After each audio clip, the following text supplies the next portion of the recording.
Hello and welcome to Feral Thinkers podcast about streaming television with a cord cut. This is podcast number 5 for the 6th of July 2016. To be ready for the premiere of season 2 of Mr. Robot, you should watch episode 1.4 tonight. The big news is that on FX tonight, season 3 of Tyrant premieres at 10 p.m. Eastern and Pacific time and 9 p.m. Central. I'll have more about Tyrant after the mail. Well, we actually have some mail today. Gretchen from Electric Ladyland writes to ask about the Criterion Collection. Is the Criterion Collection noted as so on HULU? And since I can access HULU in 2 different ways, I checked both of them. On the Roku box, the HULU app has a section called Movies, among many other sections, and under Movies there's a subsection called Criterion, and the films there are of course from the Criterion Collection. If I look on the HULU webpage, and if I go to hulu.com/movies/Criterion, once again I get the Criterion movies, and this is divided into subsections like popular Criterion movies, recommended Criterion movies. Recommendations are based off my watch history. Criterion Picks, American Independent. Okay, those are some recommendations for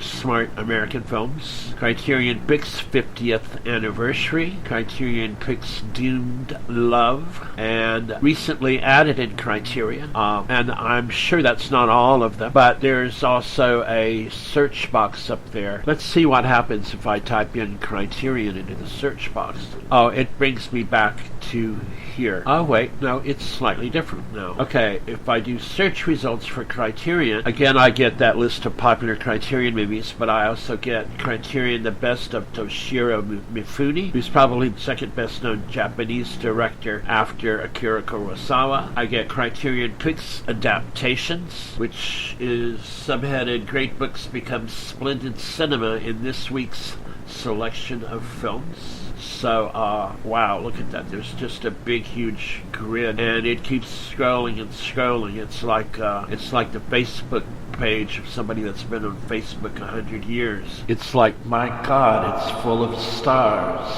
but it's all movies. So there's a 1951 movie of The Idiot by Dostoevsky. I wish I spoke French. L'Enfance Noue, maybe. Secrets of Women from 1952. Antoine and Colette, Fanny and Alexander, the TV version. This is, of course, Bergman's film. The TV version is great because it's the original uncut stuff. Bergman took his 6 one-hour episodes that he produced for Swedish television and painstakingly whittled them down to a 3-hour theatrical release. But if you want to see the whole thing before it was whittled down for the American attention span, this is the way to see it. But you can, if you prefer, watch the 3-hour version. Phantom India, Episode 5. This portrait of female volunteer workers at an optics plant during World War II, shot in a semi-documentary style on location at the Nippon Kogaku factory, is a revealing look at Japanese women of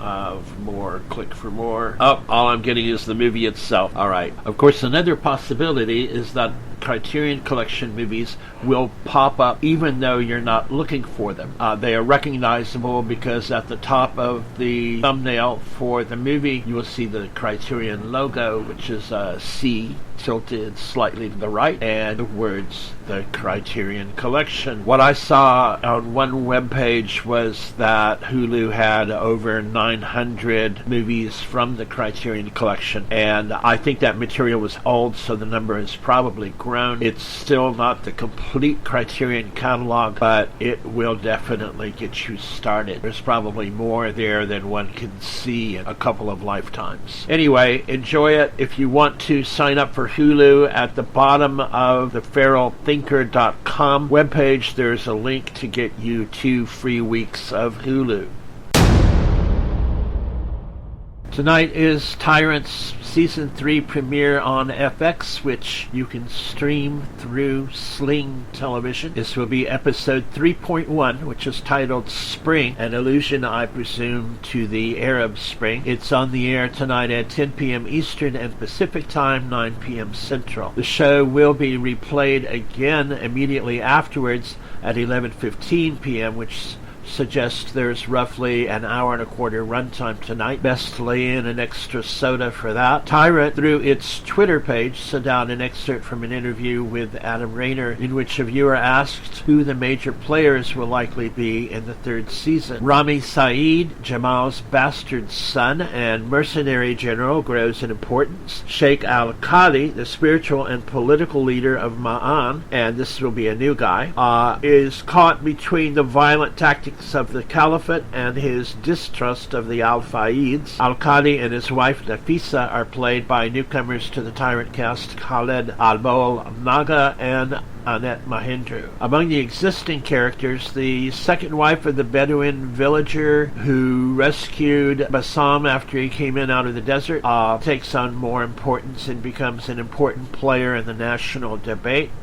Layla transforms from First Lady to a leader of the country with enormous power bases and with an entirely new agenda. Bassam's wife, Molly, played by Jennifer Finnegan, will be positioning for a greater role in Aberdeen as well. What I'm reading between the lines is that there might be a contest for power between Molly and Bassam on one side and Layla, who is seeking power on the other, mostly for her son. So there's definitely going to be a lot of political intrigue, and as I mentioned yesterday, I think a lot of it is going to be back in the palace, in and around the palace, like we had in season 1. So enjoy the show tonight. I've been looking forward to it for days, and beyond this, we will start bringing in new programs. There's some interesting things coming up on the horizon. Make sure you have Amazon Prime, because it's one of the best sources of streaming video out there, and there's some good stuff that we're going to talk about soon.